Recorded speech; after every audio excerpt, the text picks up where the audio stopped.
मराठी शिकण्याचा प्रयत्न तरी करतायत. आपल्या सावंतवाडी मध्ये आल्यानंतर, लग्न त्यांचं झाल्यानंतर आज कोणी त्यांना बघून सांगणार नाही की त्या सावंतवाडीकरांच्या नाही आहेत. त्यांनी जे आपली संस्कृती स्वीकारलेली आहे, भाषा शिकण्याचा प्रयत्न करतायत, ह्याचं खरं म्हटलं तर कौतुक करायला पाहिजे.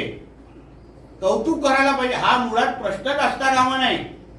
अन्य पण ज्या त्यांच्या बदनामीचे विषय चालू, माझं म्हणणे निवडणुका येतील जातील, पण आमच्या जिल्ह्यातल्या माता भगिनींच्या अशा पद्धतीचा अपमान निवडणुकीसाठी कोणी करू नये, हे मी ह्या आपल्या निमित्ताने प्रत्येक राजकीय पक्षाच्या त्या कार्यकर्त्यांना सांगेन. मी दीपकजींना सांगेन, तुमच्या पक्षातल्या कार्यकर्त्यांना, नेत्यांना समज द्या.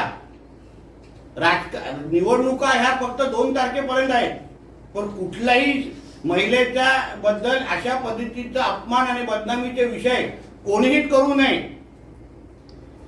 एक लक्षात घ्या. म्हणून ह्या बाबतीमध्ये तर बिलकुल आम्ही त्या गोष्टी सहन करणार नाही. आणि ह्याचं उत्तर सावंतवाडीकरच देणार आहेत 2 तारखेला.